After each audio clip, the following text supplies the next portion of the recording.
ଆପଣ ପରିଚୟ ମୁଁ ଅଜିତ ଦାସ ବ୍ୟାସ ଗୁମ୍ଫାର ପୂଜକ।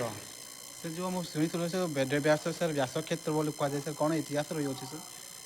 ଇତିହାସ ମହର୍ଷି ବେଦବ୍ୟାସଜୀ ପରାଶରଙ୍କର ପୁତ୍ର ମତ୍ସ୍ୟକନ୍ୟା ତାଙ୍କର ହେଉଛନ୍ତି ମା। ପରବର୍ତ୍ତୀ ସମୟରେ ସେ ସତ୍ୟବତୀ ନାଁରେ ନାମିତ ହୋଇଛନ୍ତି।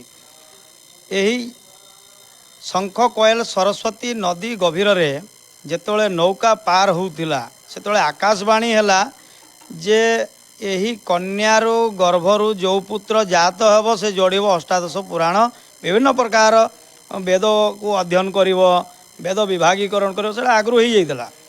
ତ ସେଇଠୁ କିନ୍ତୁ ତାଙ୍କର ଅପୂର୍ବ ମିଳନ ନ ହେବା ପର୍ଯ୍ୟନ୍ତ ସେଇଟା ସାକାର ହୋଇପାରୁନଥିଲା। ପ୍ରସ୍ତାବ ରଖିଲେ ପରାଶରଜୀ ମୋ ସହିତ ଉପଭୋଗ କର କହିକି। ତ ସେଠୁ ସେ ନାଇଁ ନାଇଁ କହିକି ଘଞ୍ଚାଉଛି ପ୍ରମାଣ, ବୁଝିପାରିଲେ। ତ ସେଇଥିପାଇଁ ହଜାର ହଜାର ସଂଖ୍ୟାର ଭକ୍ତମାନେ ଆସୁଛନ୍ତି, ବୁଡ଼ ପକାଉଛନ୍ତି, ପୂଜା ଅର୍ଚ୍ଚନା କରୁଛନ୍ତି, ନିଜର ମନସ୍କାମନା ପାଇକି ଯାଉଛନ୍ତି, ବୁଝିଲେ। ତ ବର୍ତ୍ତମାନ ଶିବରାତ୍ରି ଏବେ ଲକ୍ଷାଧିକ ଭିଡ଼ ହେବ। ସରକାରର ସବୁ ସଜାଗ କର୍ମ ସବୁ ଚାଲୁ ରହିଛି, ବ୍ୟାରିକେଡ଼ିଂ ଭଲ ଭାବରେ କରୁଛନ୍ତି, ପୁଲିସ ଆସୁଛନ୍ତି, ଅଗ୍ନି ବିଭାଗ ରହୁଛନ୍ତି, ଡକ୍ଟର ରହୁଛନ୍ତି। କୌଣସି ପ୍ରକାର ଆଜି ପର୍ଯ୍ୟନ୍ତ ଏଠି ବେଦବ୍ୟାସରେ କିଛି ହେଇନାହିଁ, ଆଉ ନ ବି ହୁଏ।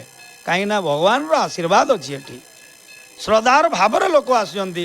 ଯେମିତି ଶ୍ରୀମଦ ଭଗବତ ଗୀତାରେ ଗୋଟେ ଅଛି ଯେ ଶ୍ରଦ୍ଧାବାନ ଲଭତେ ଜ୍ଞାନମ ତତ୍ପର ସଂୟତେନ୍ଦ୍ରିୟ ଜ୍ଞାନମ ଲବ୍ଧ୍ୱା ପରମ ଶାନ୍ତି ମଚିରେଣାଦି ଗଚ୍ଛତି।